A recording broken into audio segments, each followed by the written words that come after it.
যতদিন পর্যন্ত মুসলমানদের হাতে ক্ষমতা ছিল, যতদিন পর্যন্ত মুসলমানদের করতলে ক্ষমতা ছিল, ততদিন পর্যন্ত মুসলমানদের অধিকারে মাদ্রাসা সবগুলো ছিল। যেদিন থেকে মুসলমানদের হাত থেকে চলে গেছে রাজত্ব, যেদিন থেকে মুসলমানদের ইমানি শক্তি দুর্বল হয়ে গেছে, যেদিন থেকে মুসলমানদের কুওয়াতে ইমানি দুর্বল হয়ে গেছে, যেদিন থেকে মুসলমানের কোরআন পড়া শেষ করে দিছে, কোরআন ঘর থেকে মসজিদে চলে গেছে, যেদিন থেকে বাড়িতে বাড়িতে পাড়া মহল্লায় শিশুরা সকাল বেলায় মক্তবে যাওয়ার পরিবর্তে ওই এনজিওদের গঠন করা সেই প্রভাতী স্কুলের মধ্যে যাওয়া শুরু করে দিছে, সেদিন থেকে উপমহাদেশ থেকে মাদ্রাসা বাদ হয়ে গেছে, আমাদের হাত থেকে শাসন ক্ষমতাও চলে গেছে। কথা বুঝে আসছে?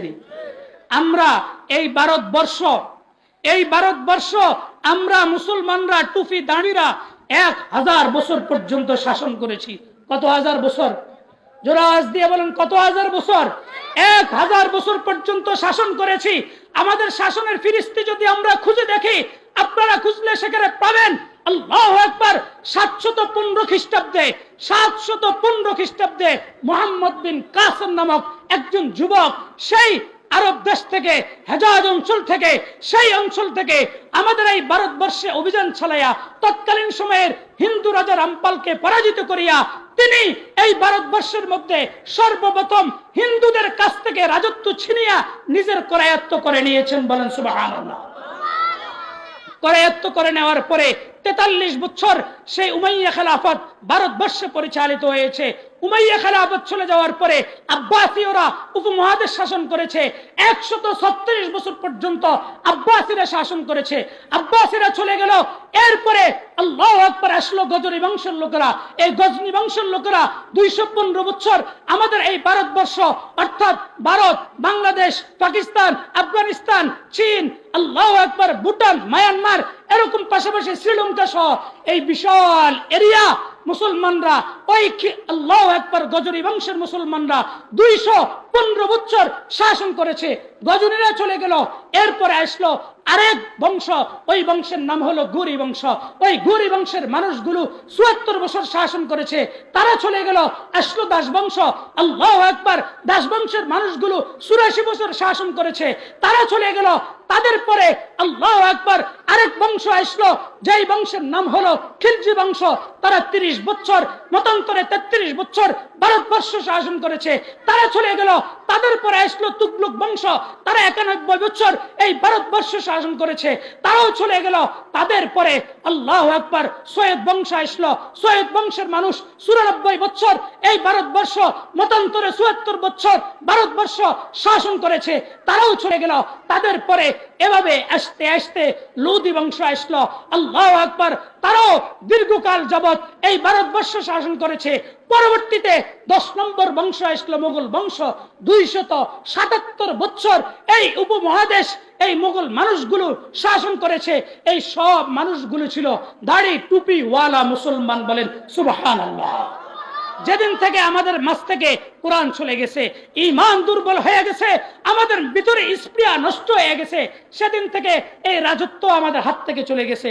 ও মুসলিম যুবক, তোমাদেরকে আমি জাগ্রত করার জন্য আসলাম। আজকে আমি মুসলিম যুবক ভাইদেরকে বলবো, তুমি বর্তমান সময়ে ক্রিকেট বিশ্বকাপ নিয়ে মেতে আছো, আর ওইদিকে আমাদের কাশ্মীরের মা বোনরা আত্মচিৎকার করে কাঁদতেছে। তুমি আজকে বর্তমান সময়ে বিভিন্ন ক্রিকেট লিগ নিয়ে মেতে আছো, অপর দিক থেকে দেখো বসনিয়ার মুসলমানরা কাঁদতেছে, ফিলিস্তিনের মানুষগুলো কাঁদতেছে, আরাকানের মুসলমানরা কাঁদতেছে, পৃথিবীর বিভিন্ন প্রান্তে প্রান্তে মুসলমানরা কান্না করতেছে। আর তারা তাদের সাজানো বুলি, সাজানো গিলা, সাজানো তাদের সেই লোকমা তোমাদের মুখে তুলে দিয়া তারা আরামসে ঘুমাচ্ছে। তোমরা তাদের নাটক দেখতেছ, সিনেমা দেখতেছ, খেলা দেখতেছ, জীবন নষ্ট করতেছ, যৌবন নষ্ট করতেছ। আর তারা আমাদের কিবলা নিয়ে যাচ্ছে, বাইতুল মুকাদ্দাস নিয়ে যাচ্ছে, তারা আমাদের কাবা নিয়ে যাচ্ছে। কাবার পাশে ইহুদি খ্রিস্টানদের চক্রান্ত, বর্তমান সময়ে সিনেমা হল প্রতিষ্ঠা হচ্ছে, আর তোমাদের খবর নাই। অবস্থা আছে না নাই? কথা বলেন, এরকম অবস্থা আছে না নাই? যুবক একটাকে যদি জিজ্ঞাসা করে ইসলামের প্রথম খলিফার নাম কি, যুবক বলতে পারবে না।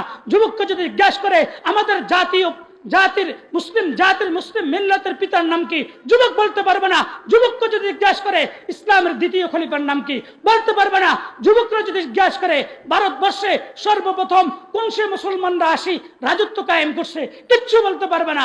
আর সেই যুবকরা যদি জিজ্ঞাসা করেন যে ভারতের সবচাইতে বড় নায়কের নাম কি, বলতে পারবে। বড় খেলোয়াড়ের নাম বলতে পারবে, বড় শাসকের নাম বলতে পারবে, আমার দেশের বড় নায়িকার নাম বলতে পারবে, সুন্দরী নায়িকার নাম বলতে পারবে। হে যুবক, কাল কিয়ামতের ময়দানে আল্লাহর কসম একবার, আল্লাহর কসম দুইবার, আল্লাহর কসম তিনবার তুমি যদি আমাদের ইতিহাস ভুলে যাও, কিয়ামতের ময়দানে রাসূল তোমার সুপারিশ করবে না। যেদিন হাউজে কাউসারের পাশে দাঁড়ায়া হাউজে কাউসারের কাছে যাইবা নবীজির কাছ থেকে, আল্লাহু আকবার, ওই যে পানি পান করার জন্য, তখন নবীজি বলবে সুহকান সুহকান লিমান গায়্যারা বাদি, এখান থেকে চলে যা, তোর মতো উম্মত আমার দরকার না। আমাদের যুবকদের জাগ্রত হওয়ার দরকার আছে না নাই? আরো জোরে আওয়াজ দিয়ে বলেন, জাগ্রত হওয়ার দরকার আছে না নাই?